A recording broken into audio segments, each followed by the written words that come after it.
Hello everyone, नमस्कार साथियों। स्वागत है आप सभी का एक बार फिर से डेली करंट अफेयर्स की क्लास में।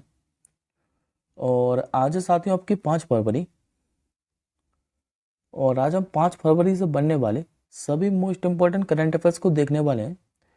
तो चलिए सबसे पहले हम लोग लास्ट क्लास के क्वेश्चनों को रिवीजन कर लेते हैं, जैसा कि हम लोग डेली करते हैं।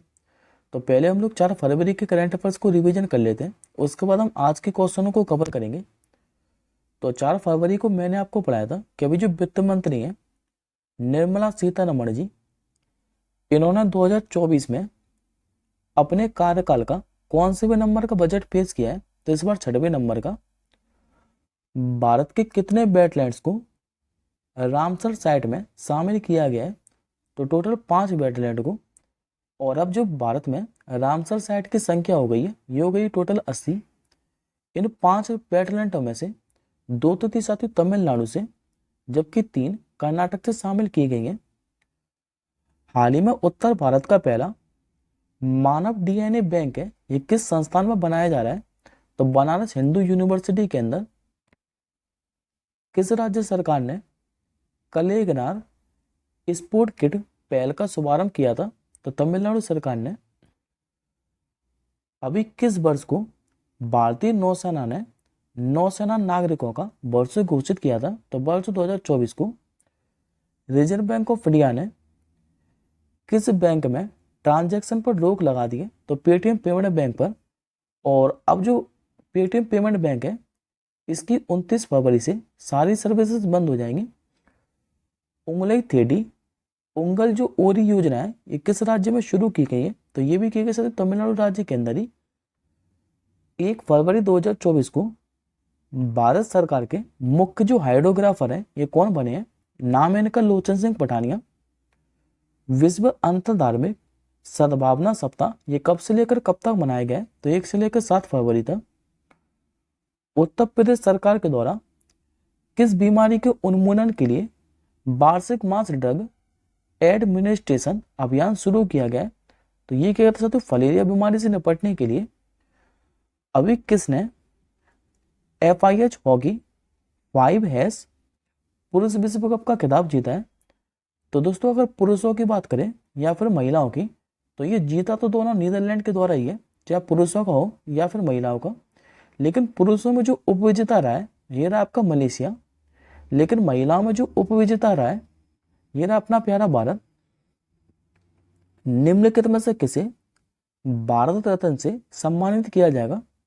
तो इस बार साथी 2 व्यक्तियों को, एक तो लाल कृष्ण आडवाणी को, और एक नाम हम लोगों ने और पढ़ा था रिसेंटली, जिनका नाम है कर्पूरी ठाकुर। ये जो कर्पूरी ठाकुर है, ये बिहार के 2 बार मुख्यमंत्री रह चुके हैं, जबकि 1 बार उप मुख्यमंत्री। और इनको ये जो पुरस्कार है भारत रत्न, जो कि भारत का सर्वोच्च नागरिक सम्मान है, ये इनको मरणोपरांत दिया जाएगा।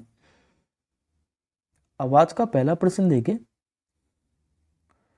हाल ही में किस राज्य के मुख्यमंत्री अभी सोशल मीडिया प्लेटफॉर्म एक्स पर सबसे लोकप्रिय मुख्यमंत्री बन गए? यानी कि सबसे अधिक फॉलोवर वाले ये मुख्यमंत्री बन गए ट्विटर पर, जिसका अब जो नया नाम है ये एक्स हो गया है। तो ये बन गए साथियों उत्तर प्रदेश के मुख्यमंत्री योगी आदित्यनाथ जी। आंसर हो जाएगा आपको ऑप्शन नंबर डी। अब उत्तर प्रदेश के जो मुख्यमंत्री हैं योगी आदित्यनाथ जी, इनके जो ट्विटर पर फॉलोवर की संख्या है ये 27.4 मिलियन हो गई है। अगले क्वेश्चन की ओर बढ़ते हैं। अभी भारत के पहले बीच साइड स्टार्टअप जो फेस्टिवल है, इसका आयोजन कहाँ पर किया जाएगा? तो ये किया जाना साथियों कर्नाटक के शहर मैंगलोर के अंदर। तो करेक्ट आंसर होगा आपका ऑप्शन नंबर डी। और इस फेस्टिवल के आयोजन से बेनिफिट क्या होने वाला है साथियों? तो इससे क्या है कि जो मैंगलोर शहर है, इसके स्टार्टअप विकास को बढ़ावा मिलेगा। और ये जो फेस्टिवल है ये 16 से लेकर 18 फरवरी तक आयोजित किया जाएगा। बात करें आपके कर्नाटक के बारे में, तो कर्नाटक की जो सीमा है ये टोटल 6 राज्यों के साथ लगती है। एक तो महाराष्ट्र, दूसरी लगती है आपकी गोवा के साथ, तीसरी सीमा इसकी लगती है तेलंगाना राज्य के साथ, चौथी लगती है आंध्र प्रदेश के साथ, पांचवी इसकी लगती है तमिलनाडु राज्य के साथ, जबकि छठवीं लगती है केरल राज्य के साथ। यहाँ के मुख्यमंत्री कौन बने थे नए कांग्रेस पार्टी के? तो सिद्धारमैया। राज्यपाल यहाँ के थावरचंद्र गहलोत और राजधानी देखने को मिलेगी बेंगलुरु। और यहाँ पे साथ ही फेमस 5 राष्ट्रीय उद्यान भी है। एक तो आपका अंसी राष्ट्रीय उद्यान, दूसरा है बन्नेरघट्टा राष्ट्रीय उद्यान, तीसरा है बांदीपुर, चौथा है कुद्रेमुख और पांचवा है नागरहोल राष्ट्रीय उद्यान। ये 5 के 5 जो राष्ट्रीय उद्यान है ये कर्नाटक के अंदर स्थित है। अगला क्वेश्चन देखिए, अभी किस राज्य के राज्यपाल जिनका नाम है बनवारी लाल पुरोहित, इन्होंने राज्यपाल के पद से इस्तीफा दे दिया है?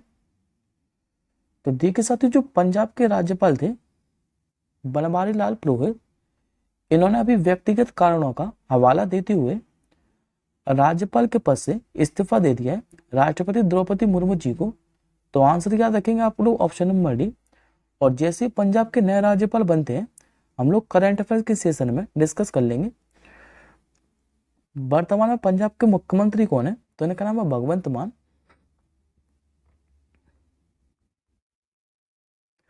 अगला क्वेश्चन देखिए, हाल ही में उत्तराखंड उच्च न्यायालय की पहली महिला जो मुख्य न्यायाधीश है ये कौन बनी है? तो दरअसल साथ जो उत्तराखंड उच्च न्यायालय है इसके जो पहले मुख्य न्यायाधीश थे ये विपिन सांघी थे। लेकिन विपिन सांघी का क्या है कि कार्यकाल पूरा हो गया था और ये सेवानिवृत्त हो गए थे। और पिछले 3 महीने से क्या है कि जो उत्तराखंड उच्च न्यायालय है इसके न्यायाधीश का पद खाली पड़ा था और अब इसकी ये पहली महिला मुख्य न्यायाधीश बनी है, इसलिए हमारे एग्जाम के लिए काफी ज्यादा इंपॉर्टेंट बन जाती है। इनका नाम क्या है? तो रितु बारी। करेक्ट आंसर होगा आपको ऑप्शन नंबर सी। ये रही साथियों आपके सामने इमेज में रितु बारी, जो कि अब उत्तराखंड उच्च न्यायालय की पहली महिला मुख्य न्यायाधीश बन चुकी है।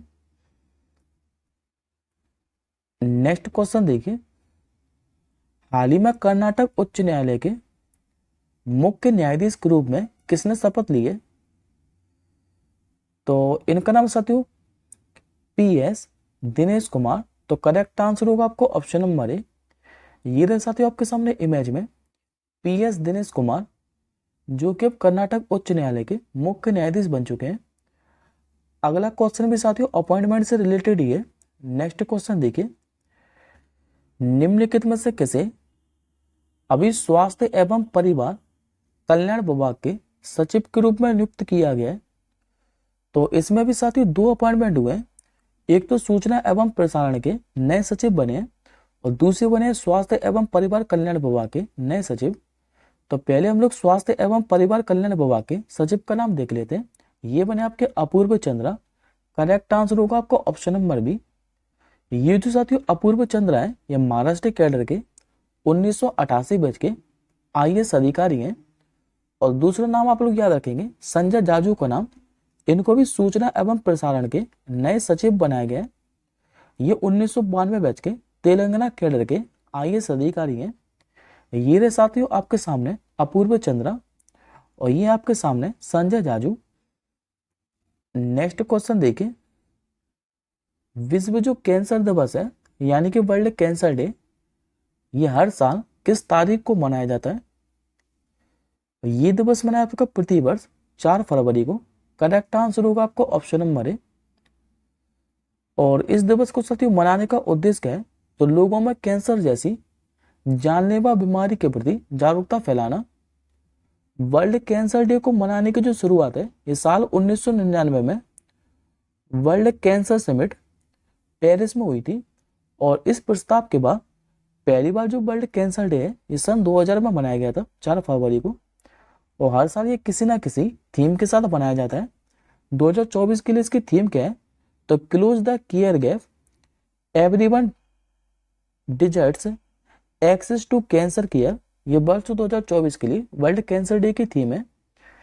इससे पहले हम लोगों ने साथ 1 फरवरी को पढ़ा था इंडियन कोस्ट गार्ड का रेजिंग डे। फिर हम लोगों ने पढ़ा था 2 फरवरी को वर्ल्ड बैटमैन डे। और अब 4 फरवरी को मनाया था आपका world cancer day. Next question देखिए, अभी 4 फरवरी 2024 को किस देश के राष्ट्रपति जिनका नाम है हेज गिंगोब, इनका निधन हो गया है? तो ये हो गया साथियों नामीबिया के राष्ट्रपति का करेक्ट आंसर हो जाएगा आपको ऑप्शन नंबर ए। इनका जो साथियों निधन है ये 82 वर्ष की उम्र में हुआ है नामीबिया की राजधानी विंडहॉक के अंदर। बात करते हैं आपके नामीबिया के बारे में, तो पहले तो साथियों जो हेज गिंगोग है 21 मार्च 2015 को नामीबिया के तीसरे राष्ट्रपति के रूप में इन्होंने कार्य किया था और 2019 में इन्हें अगले 5 साल के कार्यकाल के लिए फिर से चुना गया था।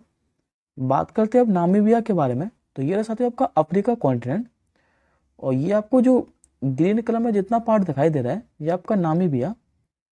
नामीबिया की राजधानी क्या है तो विंडहॉक और नामीबिया में करेंसी क्या चलती है तो नामीबियाई डॉलर। इसकी जो सीमाएं ये 3 देशों के साथ लगती है, एक तो अंगोला, दूसरी लगती है इसकी बोत्सवाना के साथ और तीसरी लगती है साउथ अफ्रीका के साथ। नेक्स्ट क्वेश्चन देखिए, हाल ही में वेब पोर्टल जिसका नाम है सी केयर, इसका शुभारंभ किसने किया है तो इस साथियों कोयला और खान मंत्री प्रहलाद जोशी के द्वारा। आंसर हो जाएगा आपको ऑप्शन नंबर सी।